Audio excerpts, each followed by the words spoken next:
Okay, Steven, we're back here again, right? I know offhand I actually enjoy these days because it feels like it's a study group offhand. So, Steven, thanks for all you do and actually creating these kind of white papers for us. Why don't you kind of talk about what we're going to go over today? Yeah, for sure. So this is kind of the fourth video on a series on mindsets. We're going to cover some cool topics today. We've covered things like accountability. We've covered things like being comfortable in uncomfortable situations.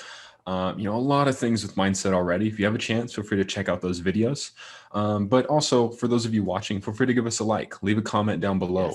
Yes. We want this to be a learning experience, not only for us and from our internal team, but everyone who's able to enjoy these videos. So if you have a question, leave it down below. If you have a comment, we'd love to hear it, right? We want to be able to know how we can improve these and make these better for each and every one of you watching. So if you have a chance, feel free to do any of that. But yeah, so today we're going to talk a little bit about the idea of compartmentalization, right? It's a mindset tactic that a lot of people use to, increase productivity, efficiency, and improve their lives, right? And so while we may set, countless goals, aspirations, and things at certain points in our lives, there's this tremendous value in, of course, the journey it takes to get to that goal, right? And the tips and tricks that people have learned to be able to make the best use of that journey, right? And one of those things is we're going to dive into compartmentalization. So as many of us have kind of become multitaskers in our everyday lives, right? We have a million things going on, everything's going which way. My watch just went off. Yeah, especially if we keep our phone on us, right? It's like, you get a notification, get a text, whatever it is, right? It's hard not to be a multitasker in today's world. But with that being said, it's easy to lose sight of the journey and kind of focus on an end goal and achievement with all this noise going on, right? And one of the best tactics that I've heard of to kind of bring back the emphasis on, the journey that we're traveling on today, the present moment, is this idea of compartmentalization. And this is something that everyone from people who are very, very professional and very good at what they do in their lives to elite athletes, individuals, they incorporate this on a regular basis, right? Some consciously and some unconsciously. And it's something that, there's probably a story or two I might, share with you later on about, from my coach and things in my journey as an athlete. But yeah, compartmentalization is a pretty cool tool to use. Yeah, earlier on in my career, I decided to actually have this kind of systematic way to go through the week, Stephen. And it kind of went like this. And the great thing is that each day kind of starts with the letter P, but a Monday was always like my planning day. I would actually kind of plan out what things need to be done, who do I have to meet, and also I think more important instead of doing software development, like kind of like what these sprints kind of look like. On Tuesday, it was kind of like my people day. Since I'm kind of an introvert, it takes a lot of energy for me. I mean, people. That night before, I made sure I had a good night's sleep, and I was like, it would like be like alert for that whole Tuesday, and it was really worked out really well because I could schedule all my meetings, my difficult people meetings. That's even like doing performance reports or all that type of stuff. And then Wednesday was with it always wound up to be kind of like my project day where I have these kind of project management days or these project days, Stephen. And we even did that with Fokcus for a while. Wednesday was the day that we actually kind of talked about certain things we need to work on. And Thursday, we had to kind of produce something. Either I was doing, if it was the end of a sprint, like we're actually going to release something. We do our tech schools all on Thursday. So we were actually producing a show, which is actually a new thing for all of us. And Friday was very unique. When I first started this project, I had a new like smartphone and stuff like that, but I usually leave it at home. So Friday was kind of like my review day, and I would kind of really reflect on what I could, like it's maybe that 1% better, Stephen, we're always talking about. I'm trying to reflect like how could the next week be better. So that was part of it. And in those days, I would have it even segment out where I had like this lab time where I really would be, usually I get my best thinking is when I'm walking. the book we talked about before, I think a couple weeks ago, was Thinking Fast and Slow by Daniel Kahneman. Him and Amos, him as his kind of partner, he won the Nobel Prize in economics. They would always walk and kind of in their lab mode, think about certain things they had to kind of go over when they're doing their research, the prospect theory. And so I'm very similar. So I always have this kind of lab time in the morning, maybe walk or think about certain things. And then I would have this kind of field part where I actually kind of maybe go talk to people, like get some feedback on what I was thinking about. And so that's kind of like how I've done that in the past. Even I still do that in some degree, but Fridays is less a review day. I actually have like kind of partner meetings, but I think the main thing is actually I try to keep something of that nature. So that's part of my methodology, Steven. Yeah, and that, I mean, that's a great methodology to have. Now, compartmentalization, of course, can look very different for different people, right? Yeah. You can go the curling route and compartmentalize things day to day, on a daily basis, weekly basis, whatever it is. Some of us do that unconsciously, compartmentalize, areas of the year based on, activities we might enjoy, or, things we might do with other people, or whatever that may be. But you can take that a step further and even go more granular and break up your activities day to day, right? Be more compartmentalizing about how you plan your day or scheduling things, right? A lot of people do that to increase their productivity. Now, the gist, of course, is, focus on the task at hand and, ideas like that. I guess a story in that realm that might be good to share would be, so as you might have, known from our previous video, I'm training for the Olympic trials in the 400 meters. So I trained with a coach by the name of Harry up in Oregon for quite a while, for a couple of years. And his idea of, he used to always emphasize the idea of compartmentalizing your day, or like, having focus on whatever is in the present, right? Leaving the stresses of yesterday or whatever had happened, earlier that day, and being able to have some deliberate focus, whatever we were doing, right? In our training session, on the track, or whatever it is, right? A story that he told me once, an idea that helped him kind of compartmentalize things in his day, was that when he moved to Oregon with his wife, they of course built this cabin a little ways out of town in this little A-frame, on this plot of land, and it was kind of their really kind of peaceful piece of serenity, if you will, right? This place to have kind of their center and peace, right, for him and his wife.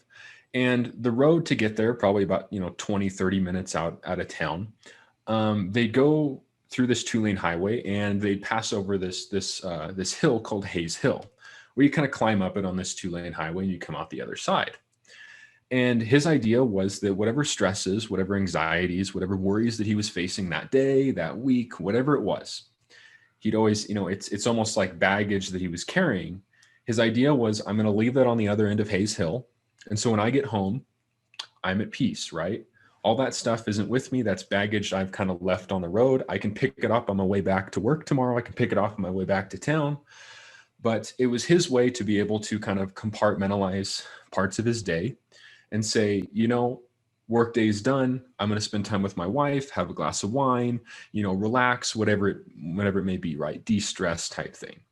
And so that was, a way that helped him kind of compartmentalize his day, things that he faced.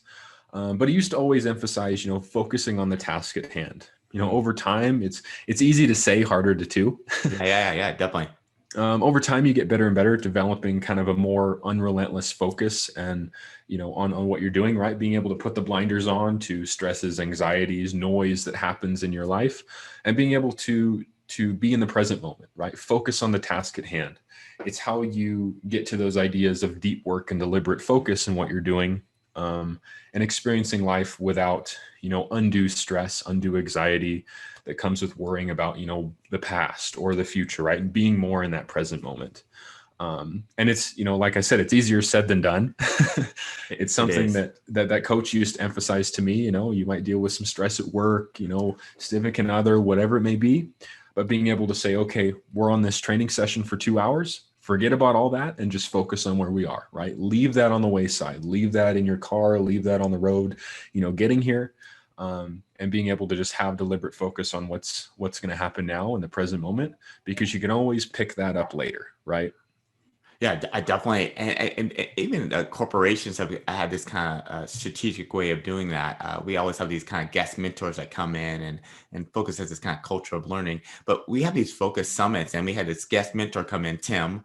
He's one of our mentors at from Google, and he actually had a really great mindset what he was talking about at Google when they're actually creating projects and tasks, that they make sure they eliminate this idea, this concept called thrashing. And the way you explain thrashing is when you're moving in two different concepts or two different mindsets, right? So way you kind of explain it, I think it put some personas about it, is that sometimes you're doing this kind of construction work. It's very heavy lifting. There's a lot of movement that's going on, but kind of rough, these kind of general tasks, right? And then you're working on these kind of fine tuning of things, maybe being like a solution engineer or a solution architect, and you're architecting certain concepts or classes, right? At Google, there's a lot of software development going on, and you call that the brain surgeon persona, right?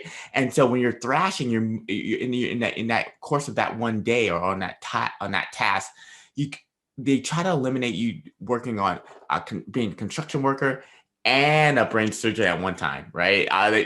They try to have it where, at least as a team, that they're working on one type of concept or some of these general concepts. But these personas were really great for me to even think about. Even these couple of years after hearing it, I still like, oh, am I in this kind of brain surgeon mode? I'm kind of thinking about these kind of long-term kind of planning, some things that I really need to concentrate on, or I'm just working on some brute force stuff that that I can just need to knock out. So I really love hearing that concept, and how maybe Google in some ways kind of put that mindset into their kind of project planning and some of their the way they actually do some of their tasks. So I thought that was like a really great concept, Stephen. Yeah, and I think there's a lot in that story as well, in terms of, it's not a bad idea to focus on the future and focus on things like planning, right? You have ambitions, you have goals. Let's reverse engineer, what steps do you need to take to get there? Yeah. What things do you need to do day to day to be able to make progress towards whatever ambitions you have, right? Or whatever projects you're dealing with, or whatever it is, right? It's like planning is a huge thing in that, but also being able to take a step back and knowing, okay, there's a time for planning and there's a time for that, but there's also a time to be able, like, okay, here's that segment, or here's that step that I need to take next, right? Yeah. Let's just forget about the other 99 steps after that and just focus on what I have to do now. What do I have to do today, in the next hour, right? Or in this week, or whatever it is, right? And like it just, it's exactly in line with that story from Google, right? What Tim shared with us, right? Yeah, definitely. So it's very valuable to be able to have that and bring yourself almost back to kind of a sense of center, and kind of let go of maybe the anxiety, or the everything that comes with kind of like, okay, I'm striving towards something, that anxiety, or kind of that tension from, like, thinking about the future or thinking about the past of what you've done in the past, right? And just focusing on, okay, step today, what do I have to do, right?